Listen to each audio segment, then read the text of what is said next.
मित्रों नमस्कार। Kota online classes में आप सभी का स्वागत है। साथियों में मुकेश नागर, हिंदी व्याख्याता। मित्रों आज हम लोग शुरू कर रहे हैं। आज दिवाली का पावन अवसर है और इस दिवाली पर मैं सभी जितने भी रीट की तैयारी कर रहे हैं साथी, उन सभी को ये खुशखबरी दे दूं कि अब जो है रीट की तैयारी फ्री ऑफ कॉस्ट आप लोग करोगे। ये मैंने वादा किया था आप लोगों से। और हिंदी की शिक्षण विधियां जो नोट्स मेरे हैं, उन नोट्स के माध्यम से सामाजिक की शिक्षण विधियां और संस्कृत की शिक्षण विधियां नोट्स के माध्यम से हम लोग पढ़ने वाले हैं साथियों। बहुत टॉप के नोट्स हैं, इससे बाहर कुछ भी नहीं जाएगा। तो मित्रों आप लोग दिल खोल के पढ़िए। जितने भी रीट की प्री की तैयारी कर रहे हैं या रीट मेन की तैयारी कर रहे हैं, सभी के लिए लाभदायक क्लासेज है। मित्रों आप सभी से मैं वादा करता हूं कि हम लोग कंप्लीट फ्री ऑफ कॉस्ट पूरी क्लासेज आप लोगों के लिए मैं लेकर के आऊंगा। ये सारी की सारी पीडीएफ जो है आप लोगों को मिलने वाली है कहां पर? कोटा ऑनलाइन क्लासेस ऐप के ऊपर। कोटा ऑनलाइन क्लासेस ऐप को डाउनलोड कर लीजिए, plus Kota online classes YouTube channel को सब्सक्राइब कर लीजिए साथियों। और जरूर कमेंट करके बताइए कि कैसी लगी आपको ये आज की क्लास। तो मित्रों आपसे जो वादा मैंने किया है वो मैं पूरा कर रहा हूं आपके लिए, आपकी सुविधा के लिए। साथियों सारी क्लासेस फ्री ऑफ कॉस्ट है। आप लोग बस कोटा ऑनलाइन क्लासेस ऐप को डाउनलोड कर लेना और यूट्यूब चैनल को सब्सक्राइब कर लेना। साथियों ये पीडीएफ आपको कोटा ऑनलाइन क्लासेस ऐप के ऊपर मिलेगी। ठीक है मित्रों, चलिए बढ़ते हैं। लाइक और शेयर कर दिया करो साथियों यार। चलिए देखो, पहली क्लास है आज शिक्षण विधियों की, भाषा शिक्षण विधियां। सबसे पहले भाषा शिक्षण विधियों का मतलब है कि हम लोग जो है अब हिंदी की शिक्षण विधियों की बात करते हैं यहाँ। हिंदी की ये सारी की सारी शिक्षण विधियां हैं, देखेगा। सबसे पहले बात करते हैं शिक्षण शब्द की उत्पत्ति कैसे हुई। जो शिक्षण शब्द है उसमें शिक्ष धातु है। कौन सी धातु है साथियों? शिक्ष धातु। ये भी बहुत सी बार पूछा गया है। धातु में लुट यानी कि अन शेष बचता है। ठीक है, लुट में क्या बचता है? अन शेष बचता है। प्रत्यय के जुड़ने से बना है साथियों। शिक्ष धातु में लुट प्रत्यय जुड़ने से क्या बना है? शिक्षण शब्द बना है, जिसका शाब्दिक अर्थ होता है सीखना। जिसका शाब्दिक अर्थ क्या होता है? सीखना।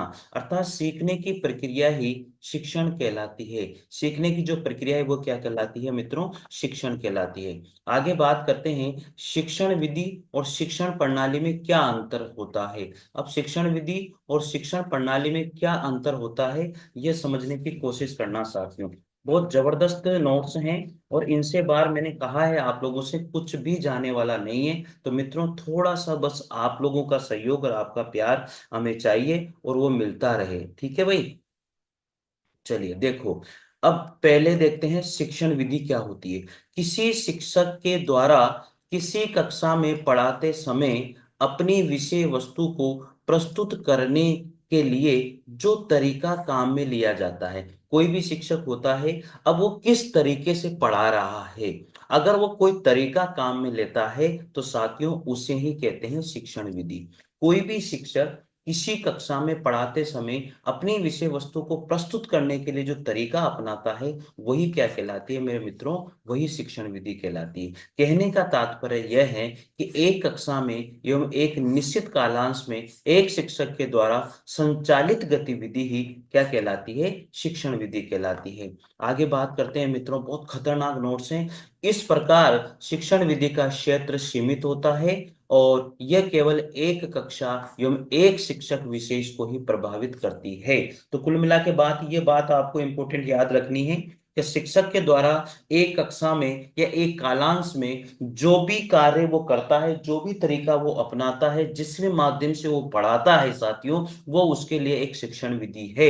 और शिक्षण विधि का जो क्षेत्र है वो एक सीमित होता है। याद रखना, शिक्षण विधि का क्षेत्र क्या होता है? सीमित होता है। और केवल ये एक कक्षा या एक शिक्षक विशेष को ही क्या करती है? प्रभावित करती है। लेकिन जो शिक्षण प्रणाली है साथियों, अब बात करते हैं शिक्षण प्रणाली होती क्या है। शिक्षण प्रणाली है एक विद्यालय सुबह से लेकर के शाम तक जिस तरीके से संचालित होता है वो होती है शिक्षण प्रणाली। तो शिक्षण विधि तो क्या होती है? केवल एक विद्यालय में एक शिक्षक को, एक कक्षा को ही प्रभावित कर सकती है। लेकिन शिक्षण प्रणाली तो साथियों सुबह से लेकर के शाम तक जो विद्यालय चलता है पूरी की पूरी जो प्रणाली वहां पर चलती है, पूरी की पूरी जो प्रक्रिया वहां पर चलती है कि किस तरह से विद्यालय शुरू होता है, किस तरह से उसकी प्रक्रिया चलती है पूरे दिन भर, वो सारी की सारी होती है शिक्षण की प्रणाली साथियों। तो सुबह से शाम तक जिस तरीके से संचालित होता है, उसी को ही क्या कहा जाता है, शिक्षण प्रणाली कहा जाता है। बात समझ में आ गई होगी आप लोगों के। मित्रों पढ़िएगा, दिल खोल के पढ़िएगा। मैं यहाँ पर केवल बस समर्पित हूँ एक स्टूडेंट के लिए। साथियों मैंने नोट्स बनाए आप लोगों के लिए, आपको भटकने की जरूरत नहीं है। और इसके पीडीएफ आपको कोटा ऑनलाइन क्लासेस ऐप के ऊपर मिलेगी, डिस्क्रिप्शन में लिंक आपको मिल जाएगा। तो आप कोटा ऑनलाइन क्लासेस ऐप को डाउनलोड कर लेना, प्लस टेलीग्राम चैनल को ज्वाइन कर लेना साथियों। और हिंदी नोट्स, अगर आपको इनका नोट्स प्राप्त करने हैं तो कोटा ऑनलाइन क्लासेस ऐप को डाउनलोड करना ही पड़ेगा, ये पीडीएफ आपको वहीं मिलेगी। चलिए, कहने का तात्पर्य यह है कि विद्यालय में संचालित होने वाली समस्त गतिविधियां शिक्षण प्रणाली के अंतर्गत आती है। समझ गए होंगे मेरी बात को। इस प्रकार शिक्षण प्रणाली का क्षेत्र व्यापक होता है और यह संपूर्ण विद्यालय को प्रभावित करती है। समझ गए। चलिए आगे बढ़ते हैं साथियों। भाषा से संबंधित प्रमुख शिक्षण। अब भाषा से संबंधित प्रमुख शिक्षण क्या क्या होते हैं? व्याकरण शिक्षण, गद्य शिक्षण, पद्य शिक्षण, नाटक शिक्षण, रचना शिक्षण, पठन वाचन भाषण शिक्षण, पठन वाचन भाषण एक ही बात है, लेखन शिक्षण, कहानी कथा, कहानी को कथा भी कहते हैं शिक्षण। इतने प्रकार के शिक्षण हमें भाषा में पढ़ने होते हैं साथियों। तो सबसे पहले आ जाता है यहाँ पर हम लोग व्याकरण शिक्षण की बात करेंगे। तो सबसे पहले पढ़ेंगे व्याकरण शिक्षण। थोड़ी बहुत सामान्य जानकारियां प्राप्त कर लेते हैं, जो वैसे पूछी नहीं जाती फिर भी कर लेते हैं। व्याकरण शब्द का जो है साथियों, वी उपसर्ग है और आंग भी उपसर्ग है, जिसे आबि भी कहते हैं। ये क्रिया धातु है और लुट प्रत्यय है साथियों। जो व्याकरण शब्द है वो किनसे मिलकर के बना है? वी और आंग जो है, वी और आंग जो है साथियों, यहाँ पर उपसर्ग है, क्रिया धातु है और लुट प्रत्यय है, जिसका अन शेष बचता है कि योग से व्याकरण शब्द बना है मित्रों। ठीक है। व्याक्रियन्ते व्युत्पद्यन्ते शब्दा अनेन इति व्याकरणम। यह व्याकरण की डेफिनेशन यहाँ पर संस्कृत में भी दी हुई है। हिंदी में बात करते हैं, जिसके द्वारा शब्दों की रचना का ज्ञान करवाया जाता है वह व्याकरण शास्त्र कहलाता है साथियों। समझ गए होंगे मेरी बात को, कि जिसके द्वारा शब्दों की रचना का ज्ञान होता है, शब्द कैसे बना, उस रचना का जो ज्ञान होता है वही व्याकरण शास्त्र कहलाता है। ये इंपॉर्टेंट बात है साथियों, इसको ध्यान रखना। व्याकरण को षड वेदांग भी कहते हैं, यानी कि छठा वेदांग, यानी कि वेदों का एक छठा अंग भी इसको माना जाता है। में सम्मिलित करते हुए इसे वेद पुरुष के मुख्य अंग के रूप में स्वीकार किया है साथियों। वेद पुरुष का मुख्य अंग भी व्याकरण को कहा जाता है। ये 6 नंबर हैं वेदांग के नाम, और इनके अंग जो है किसको क्या माना गया है साथियों। व्याकरण को जो है मुख्य माना गया है, किसका? वेद पुरुष का। व्याकरण को क्या माना गया है? वेद पुरुष का मुख माना गया है। ज्योतिष को आंख माना गया है वेद पुरुष का। निरुक्त को साथियों कान माना गया है। शिक्षा को नाक माना गया है। कल्प को हाथ माना गया है। छंद को पैर माना गया है। तो साथियों ये आपको याद करना ही है। इनमें से कोई भी एक बात पूछ ली जाती है कि वेदांग जो दिए गए हैं, तो वेद पुरुष के कौन से अंग से उनसे तुलना की गई है, तो प्लीज आप ये याद कर लीजिएगा। व्याकरण को मुख माना गया है, ज्योतिष को आंख माना गया है। ज्योति मतलब आंख, ज्योति कहाँ से होती है? आंख से दिखती है ना ज्योति, तो इस तरह से याद हो जाएगा। व्याकरण को क्या माना गया? मुख माना गया। देखो यहाँ व्या का ये मुख जैसा खुल रहा है। ठीक है भाई। निरुक्त को कान माना गया है। उक्त, कोई भी बात कहते हैं तो कहाँ से सुनते हो? कान से सुनते हो, तो इस तरह से। शिक्षा नाक माना गया है, यानी कि सुगंध आ रही है मेरे तो यार, सुगंध आ रही है मतलब शिक्षा की सुगंध आ रही है आपको। ठीक है, तो नाक हो गया। कल्प, आपने कल्पना करी है, लेकिन हाथों से उस कल्प, उस वृक्ष को तोड़ लिया आपने, कल्पतरु। ठीक है, कल्पतरु के पत्तों को तोड़ा आपने हाथों से। छंद आपके पैर है साथियों, छन छन छन छन पायल बजती है, तो छंद से छन पैर हो गए साथियों। इस तरह से आप इसको याद कर लेना। आगे बात करते हैं साथियों। बहुत प्यारे नोट्स हैं, प्लीज आप लोग सपोर्ट कीजिए, और प्लीज लाइक और शेयर जरूर कर देना मित्रों। अच्छा लगे तो कमेंट जरूर करना, और बोल देना कि साथियों आप जैसा बोलोगे वैसा करने के लिए मैं तैयार हूं। चलिए, इन 6 वेदांगों में व्याकरण को सर्वप्रमुख या सर्वप्रधान वेदांग भी माना जाता है साथियों। जितने भी 6 वेदांग हैं उनमें से व्याकरण को सबसे सर्वप्रधान माना गया है। प्रधानम च षटंगेषु व्याकरणसु, यानी कि प्रधानम च षट अंगेषु व्याकरणम, यानी कि ये जो 6 वेदांग है उनमें से छठा जो वेदांग जो व्याकरण है उसको हम लोगों ने 6 वेदांगों में व्याकरण को प्रधान वेद या प्रधान अंग माना है। आगे बात करते हैं। व्याकरण शास्त्र शास्त्र के सर्वप्रथम प्रवक्ता भगवान ब्रह्मा को माना जाता है। भगवान ब्रह्मा से लेकर के मनुष्य तक व्याकरण शास्त्र का ज्ञान निम्न कर्मानुसार फैला हुआ माना जाता है। देखिएगा, सबसे पहले जो व्याकरण शास्त्र है वो ब्रह्मा जी ने पढ़ी, फिर बृहस्पति जी ने, फिर इंद्र ने, फिर भारद्वाज ने, फिर ऋषिगण आए, फिर ब्राह्मण आए। तो इस तरह से व्याकरण का कैसे कैसे ग्राफ बढ़ता गया ये आपको देखना है। सबसे पहले ब्रह्मा जी से निकली बात है, बृहस्पति जी के पास गई, फिर इंद्र जी के पास, फिर भारद्वाज के पास, फिर ऋषि गणों ने पढ़ी, अब ब्राह्मणों के द्वारा पढ़ी गई। अब हर कोई पढ़ रहा है इसे। ठीक है, आगे बात करते हैं पाणिनि। पाणिनि, कात्यायन और वरुचि जिसको हम लोग कहते हैं, और पतंजलि में तीन विद्वान व्याकरण के त्रिमुनि या त्रिमुनियम इनको कहा जाता है व्याकरण के। पाणिनि, कात्यायन जिसको वरुचि भी कहा जाता है, और एक पतंजलि को भी। तो ये त्रिमुनि जो है, ये तीन विद्वान जो है व्याकरण के त्रिमुनि कहलाते हैं। कौन कौन? पाणिनि, कात्यायन और पतंजलि। ठीक है, इनको त्रिमुनि भी कहा जाता है, व्याकरण का मुनि त्रयम के नाम से ये जाने जाते हैं साथियों। आगे बात करते हैं मित्रों, यहाँ पर पाणिनि द्वारा रचित, पाणिनि ने क्या लिखा? अष्टाध्याय लिखा। ये भी आपको ध्यान रखना है कि अष्टाध्याय किसकी रचना है? पाणिनि की है। संस्कृत व्याकरण का महान ग्रंथ माना जाता है। इसमें कुल 8 अध्याय हैं, प्लीज ये भी आपको याद रखना है। अष्टाध्याय में कुल कितने कितने अध्याय हैं? 8 अध्याय हैं, और इसमें 32 पाद यानी कि चरण है साथियों, प्राप्त होते हैं। इसमें 4000 सूत्र हमें प्राप्त होते हैं। कुल मिलाकर के 3997 सूत्र हमें इसमें मिलते हैं। अगर फिक्स दे दें तो ये बता देना, और लगभग में दे दें तो ये बता देना। ठीक है साथियों, तो याद कर लेना, पाणिनि के द्वारा रचित अष्टाध्याय जो है एक संस्कृत का महान ग्रंथ माना जाता है, संस्कृत व्याकरण का। इसमें कुल 8 अध्याय हैं और 32 पाद यानी कि 32 चरण होते हैं, और इसमें लगभग 4000 सूत्र हैं, या कुल सूत्र अगर फिक्स पूछा जाए तो 3997 सूत्र इसके माने जाते हैं मित्रों। चलिए आगे बढ़ते हैं। अब पाणिनि के बाद कात्यायन यानी कि वर रुचि का नाम आता है। अष्टाध्याय के लगभग 1500 सूत्रों का इन्होंने संशोधन कर स्वयं के वार्तिक यानी कि पाणिनि ने वार्तिक लिखे हैं। इसी पाणिनि सॉरी कात्यायन ने क्या लिखे हैं? वार्तिक लिखे। वर रुचि इनका नाम है, वर रुचि से व से वार्तिक लिखे हैं, जिसके कारण इनको वार्तिकार भी कहा जाता है। कात्यायन या वर रुचि को वार्तिक लिखे, इस वजह से वार्तिकार कहा जाता है। वार्तिक को ही अनुतंत्र भी कहते हैं साथियों, तो प्लीज आप थोड़ा सा ध्यान दे लेना। आगे बात करते हैं पतंजलि। पतंजलि ने अष्टाध्यायी रचना के सूत्रों की सरल व्याख्या अपना महाभाष्य ग्रंथ लिखा। तो महाभाष्य किसने लिखा? पतंजलि ने लिखा है, और इन्होंने भी अष्टाध्यायी रचना के जो सूत्र हैं उनकी सरल और व्याकरण को अपना ग्रंथ महाभाष्य ग्रंथ में लिखा है। नियम और दृष्टि इसको भी कहा जाता है साथियों। आगे बात करेंगे, महाभाष्य ग्रंथ में व्याकरण के लिए लक्ष्य लक्षणे व्याकरणम, ये याद रखना साथियों, व्याकरण के लिए लक्ष्य लक्षणे व्याकरण।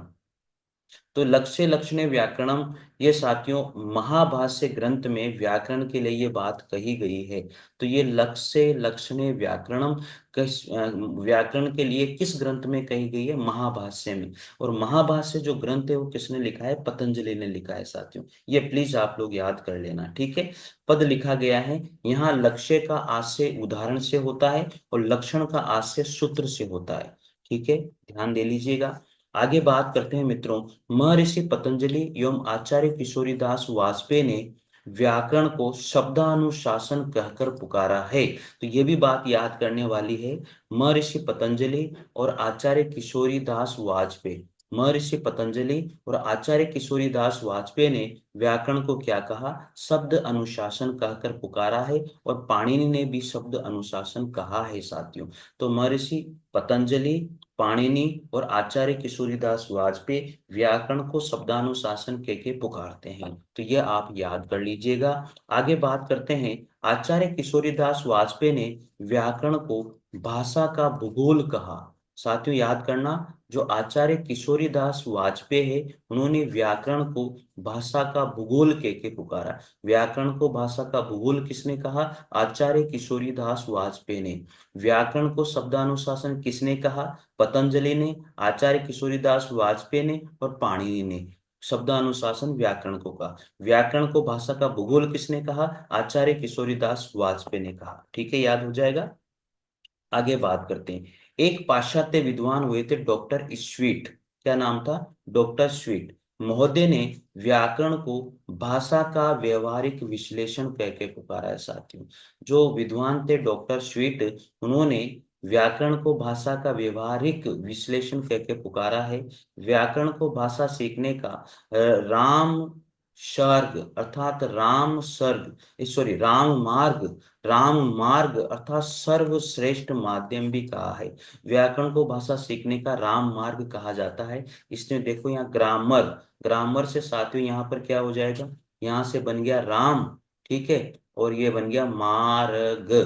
तो इस तरह से ग्रामर को इन्होंने राम मार्ग कर दिया। ग्रामर से ही क्या बना दिया? राम मार्ग बना दिया। तो व्याकरण को भाषा सीखने का एक राम मार्ग भी कहा गया है। व्याकरण से ही राम मार्ग शब्द बन गया। ठीक है। व्याकरण को भाषा का मेरुदंड भी कहा जाता है। व्याकरण को क्या कहा जाता है? भाषा का मेरुदंड भी कहा जाता है। अभी तो साथियों व्याकरण, केवल व्याकरण शिक्षण की भूमिका चल रही है, देखो आप।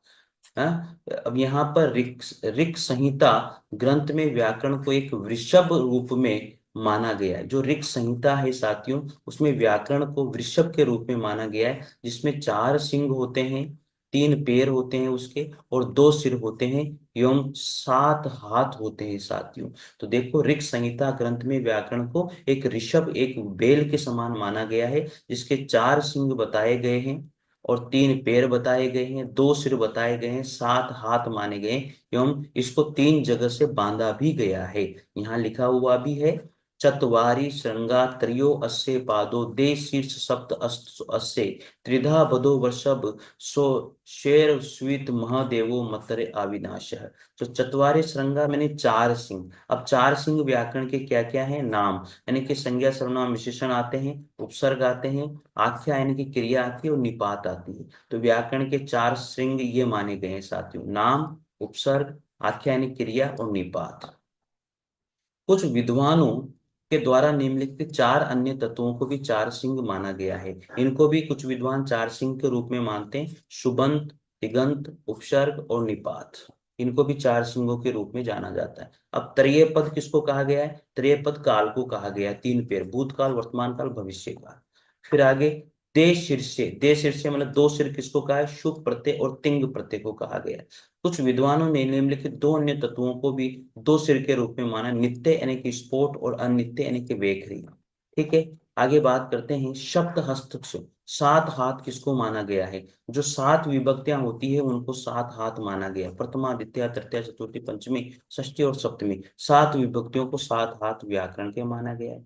इसी तरह से साथियों आगे बात करेंगे 5वें नंबर, त्रिधाबद्ध, 3 जगह से बंधा हुआ है। किस किस से? ऊर्व यानी कि वक्षस्थल से, कंठ से और सिर से। ये यहाँ से बंधा हुआ है साथियों। तो मित्रों ये बहुत तगड़ी बात है, आप लोगों को मैंने बता दी है।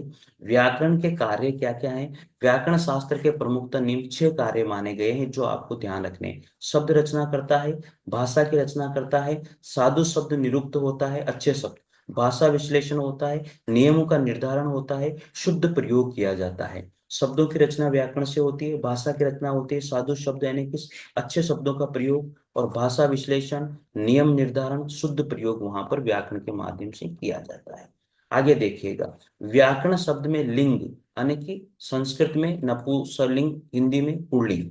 ठीक है, ध्यान दे लेना भाई, व्याकरण शब्द में जो लिंग है, संस्कृत में जो नपुंसकलिंग होता है और हिंदी में पुल्लिंग होता है। जो व्याकरण शब्द है उसका लिंग क्या होता है? व्याकरण शब्द को संस्कृत में तो नपुंसकलिंग में रखा जाता है और हिंदी में इसको पुल्लिंग में रखा जाता है, व्याकरण शब्द को। ठीक है। आगे बात करेंगे संस्कृत शिक्षण की आवश्यकता क्यों हुई, सॉरी व्याकरण शिक्षण की आवश्यकता क्यों हुई। व्याकरण शिक्षण की आवश्यकता में विद्वान में 3 मत प्रचलित हैं उनके। व्याकरण शिक्षण की आवश्यकता हुई क्यों हुई? 3 मत प्रचलित हैं। पहला मत है व्याकरण अतिरेक का सिद्धांत। व्याकरण अतिरेक का सिद्धांत क्या है? इस मत के समर्थक औपचारिक शिक्षा पर बल देते हैं, औपचारिक शिक्षा पर बल देते हैं जो अभी चल रही है। वे मानते हैं कि व्याकरण शिक्षण से मानसिक अनुशासन प्राप्त होता है, सूत्रों के कंठस्थीकरण से स्मरण शक्ति, तर्क शक्ति और निरीक्षण शक्ति का विकास होता है, व्याकरण से भाषा पर पूर्ण अधिकार भी प्राप्त हो जाता है। तो व्याकरण अतिरेक, पूर्ण अधिकार भी प्राप्त हो जाता है। तो ये होता है व्याकरण अतिरेक सिद्धांत। ये मानते हैं, व्याकरण अतिरेक सिद्धांत को देने वाला पहला मत जो मानता है वो कहता है कि व्याकरण से भाषा पर पूर्ण अधिकार हो जाता है, तो इसे कहा गया व्याकरण अतिरेक सिद्धांत। ठीक है, और ये कहते हैं कि औपचारिक शिक्षा पर बल देते हैं लोग। व्याकरण शिक्षण से ये मानते हैं कि मानसिक अनुशासन प्राप्त होता है तथा सूत्रों के कंठस्थीकरण से जो है स्मरण शक्ति बढ़ती है, तर्क शक्ति बढ़ती है, निरीक्षण शक्ति का विकास होता है। ऐसा ये प्रथम मत में मानते हैं व्याकरण अतिरिक्त सिद्धांत के अनुसार। दूसरा सिद्धांत आता है साथियों, जो द्वितीय मत है उसमें आता है अव्याकृत सिद्धांत। ये अव्याकृत सिद्धांत है, ये व्याकरण का समर्थन नहीं। इस मत के जो समर्थक है, इस मत के समर्थक कहते हैं कि व्याकरण शिक्षण की आवश्यकता नहीं है। अव्याकृत सिद्धांत, अव्याकृत का मतलब व्याकरण शिक्षण की आवश्यकता ही नहीं है, ये ऐसा कहते हैं। क्या कहते हैं? अपितु भाषा एक मौखिक विधि से, अपितु एक भाषा मौखिक विधि से अथवा संरचनात्मक उपागम से पढ़ाए जाने व सुनने, बोलने, पढ़ने, लिखने में स्वयं ही समझ में आ जाती है। भाषा व्याकरण से पहले सीखी जाती है, भाषा के बल अनुकरण से आती है। भाषा जो है बल अनुकरण से आती है। ये यूं कहते हैं कि भाषा केवल अनुकरण से सीखी जाती है, यहाँ व्याकरण की कोई आवश्यकता नहीं है। भाषा जो है पढ़ने से, सुनने से, बोलने से ऑटोमेटिक समझ में आ जाती है, ऑटोमेटिक सीखी जा सकती है, यहाँ व्याकरण की कोई जरूरत तो नहीं है। तो ये अव्याकृत सिद्धांत हो जाता है। साथियों फिर कहते हैं व्याकरण अत्यधिक द्रूह, निरस और शुष्क विषय है। छात्र जब आरंभ में ही व्याकरण के नियमों, शब्द रूप, धातु रूप, विभक्ति इत्यादि को कंठस्थ करता है, तब वे क्लिष्टता का अनुभव करता है और भाषा अध्ययन के प्रति निरुत्साहित हो जाते हैं। अतः व्याकरण शिक्षण की आवश्यकता नहीं है। अतः व्याकरण शिक्षण अनावश्यक माना इन्होंने गया है। तो ठीक है साथियों, तीसरा मत क्या कहता है? संयोग सिद्धांत की बात करता है। तीसरा मत ने क्या दिया? संयोग सिद्धांत। इस मत को समन्वयात्मक मत भी कहते हैं। उपयुक्त दोनों मतों का समावेश कर दिया गया है। देखो कैसे इस मत का समर्थन करते हैं, व्याकरण का ज्ञान प्रदान करना आवश्यक है किंतु इसका शिक्षण रुचिकर होना चाहिए। दोनों को संयोग सिद्धांत, दोनों को मिक्स कर दिया। नियमों को रटने की अपेक्षा व्याकरण के प्रयोग पर बल दिया जाना चाहिए, प्रयोग के बाद ही नियमों का ज्ञान प्रदान किया जाना चाहिए। व्याकरण शिक्षण की विशिष्टता, व्याकरण शिक्षण की विशेषता क्या क्या है? तो देखिए, बालकों को भाषा के नियमों का ज्ञान करवाना ही व्याकरण शिक्षण की विशिष्टता है। साथियों ये बात आप ढंग से याद कर लेना कि बालकों को भाषा के नियमों का ज्ञान करवाना ही व्याकरण शिक्षण की विशेषता या विशिष्टता मानी गई है। बालकों को भाषा के नियमों का ज्ञान कराना ही व्याकरण के शिक्षण की विशिष्टता मानी गई है। साथियों अब व्याकरण शिक्षण का उद्देश्य क्या है? व्याकरण शिक्षण को क्यों, अब व्याकरण का शिक्षण क्यों करवाएं, इसका उद्देश्य क्या रहा? तो ये बहुत तगड़ी बातें मैंने आपको बताई है। पहली बात, बालकों को भाषा के नियमों का ज्ञान कराना। दूसरी बात, बालकों को शब्द और वाक्य रचना का ज्ञान कराना। तीसरी बात, बालकों को शब्द रूप और धातु रूप का ज्ञान करवाना। फिर बालकों को तर्क, चिंतन और निरीक्षण शक्ति का विकास करना। भाषा के शुद्ध वाचन, पठन और लेखन का ज्ञान करवाना। छठा है बालकों के शब्दकोश में वृद्धि करना। सातवां है बालकों में भाषा के चारों मूलभूत कौशलों का क्रमबद्ध विकास करना। जैसे मूलभूत कौशल क्या क्या होते हैं? सुबोपल्ली कहते हैं। साथियों आप सबको पता है ये सूत्र, सुबोपल्ली यानी कि सुनना मतलब श्रवण, बोलना मैंने भाषण, पढ़ना मतलब पठन, लिखना मतलब लेखना। तो ये आपके चार मूलभूत कौशल माने गए हैं। मूलभूत कौशलों का क्रमबद्ध अध्ययन करना। तो मूलभूत कौशल कौन कौन से हैं? सुनना, बोलना, पढ़ना, लिखना। और इनको क्रम से याद करने का तरीका भी यही है, सुबोपल्ली। तो प्लीज आप इनको याद कर लेना। ये पूछा जाता है कि भाषा को किस सूत्र के माध्यम से, या भाषा सीखने के कौशल तीनों का क्रम क्या है, तो ये पूछ लिया जाता है सुबोपल्ली, इसको याद कर लेना। महर्षि पतंजलि ने व्याकरण के निम्नलिखित 5 प्रयोजन या उद्देश्य प्रतिपादित किए हैं। अब 5 प्रयोजन या उद्देश्य क्या प्रतिपादित किए हैं साथियों? सबसे पहले रक्षा, फिर वूह, फिर आगम, फिर लघु, फिर असंदेह। तो रक्षा मतलब वैदिक ज्ञान की रक्षा करना, वूह मतलब नवीन शब्दों की रचना करना, आगम मतलब पठन से निरंतरता बनाए रखना, लघु मतलब संक्षिप्तता लाना, असंदेह मतलब वैदिक शब्दों के विषय में उत्पन्न शंका या समाधान करना होता है। ये महर्षि पतंजलि ने व्याकरण के बारे में बताया।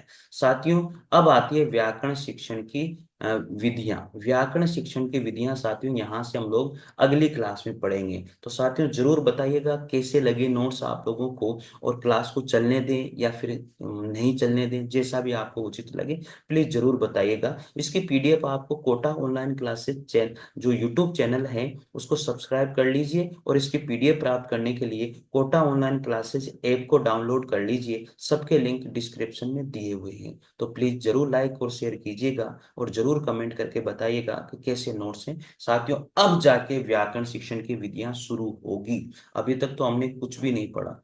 ये यहाँ से हम लोग शुरू करेंगे व्याकरण शिक्षण की विधियां, जो अगली क्लास में होगी। थैंक यू साथियों, धन्यवाद आप सभी का। मिलते हैं अगली क्लास में। दीपावली की आपको हार्दिक शुभकामनाएं।